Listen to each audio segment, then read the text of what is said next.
श्री श्री राकेशानंद ठाकुर महाराज के द्वारा निकाली गई प्रभात फेरी। कार्यक्रम के मुख्य आयोजक श्री राकेशानंद ठाकुर महाराज के द्वारा सभी से श्री राम का नारा लगवाया गया तथा अतिथियों को साफा पगड़ी बंधवाया गया। वहीं महिलाओं को पीला वस्त्र दिया गया।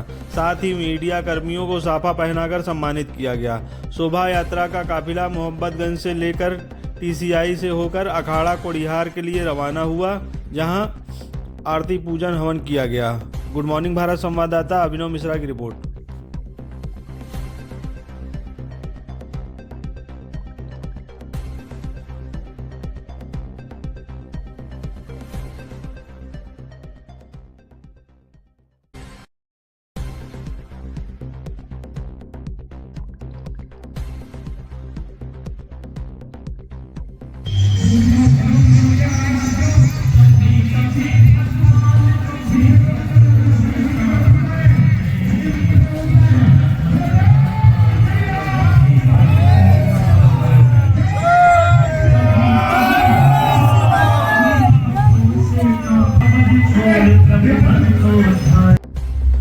आज प्रभात फेरी को लेकर के, जैसे कि आपके प्रयागराज की पावन धरती में 2025 महाकुंभ को लेकर के संदेश है, तो उसमें आप श्रद्धालुओं और महिला शक्तियों एवं देशवासियों को क्या संदेश देना चाहते हैं? हमारा बस एक ही संदेश है कि इस दुनिया में जो इस समय माहौल चल रहा है, संपूर्ण विश्व, उस नज़रिए को देखते हुए हम लोग को ये निर्णय लेना चाहिए जो आपसी सामंजस्य है वो स्थापित रहे। इतने वर्षों से हम लोग आज़ादी के बाद भी आपसी सामंजस्य स्थापित नहीं कर पाए। कोई कहता है कोई गौ का मांस खाता है, कोई कहता है ये हिंदू है, कोई मुसलमान है, कोई सिख है, ईसाई है। हम कहते हैं इन चीज़ों से हमको क्या लेना देना है, इस विषय से हमारा कोई भी उद्देश्य पूर्ण नहीं होगा। हमको तो ऐसे कार्यों को करना है जिससे हमारे राष्ट्र का जो गौरव है, जो हमारे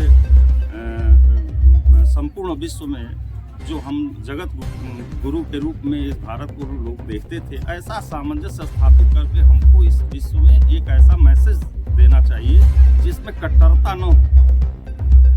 कट्टरता से हमारे देश की जो हम अखंड भारत की कल्पना कर रहे हैं, इससे अक्षुण्ण हो रही है। इससे हमको कोई लाभ मिलना भी नहीं।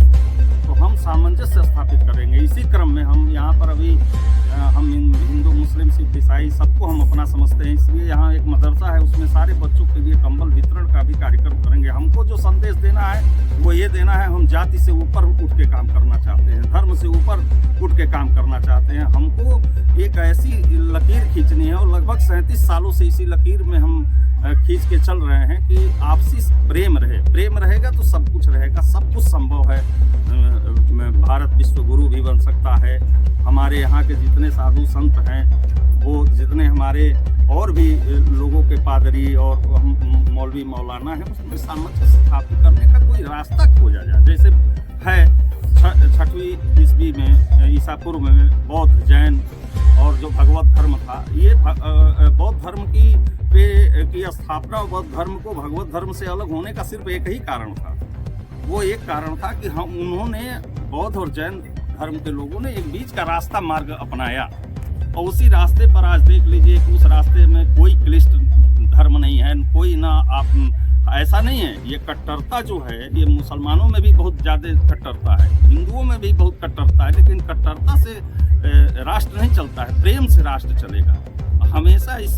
हमारा तो यही संदेश है कि हर व्यक्ति से प्रेम करना चाहिए, जाति से ऊपर, धर्म से ऊपर उठ के काम करना चाहिए। बस यही हमारा संदेश है।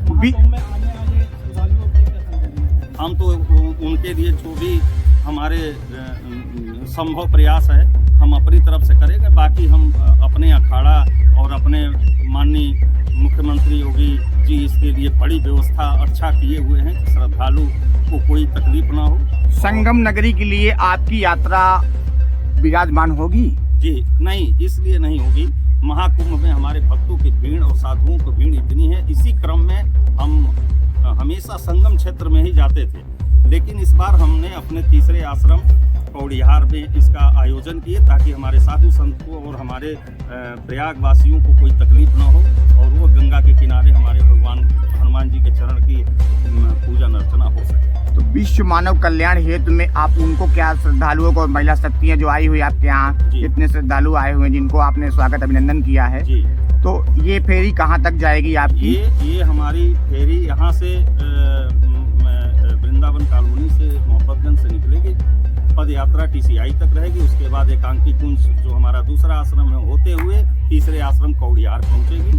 गांडी में हमारा एक तीसरा आश्रम है, वहाँ गौशाला लगभग 100 बीघे में गौशाला का हमारा, और 1.5 लाख पौधे लगाने का हमारा संकल्प है। इसको करना है।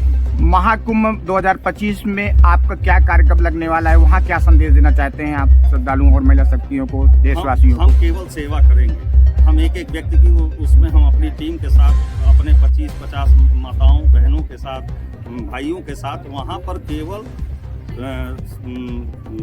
आपका वहाँ मंचन होगा, कैंप है? होगा। कहाँ पे लगा हुआ है आपका 19 दरबार? नंबर। अच्छा, 19 नंबर दरबार जी। है। परिचय दीजिए इसमें। मैं महर्षि विश्वामित्र पीठ प्रयागराज का पीठाधीश्वर श्री राकेशानंद ठाकुर जी महाराज।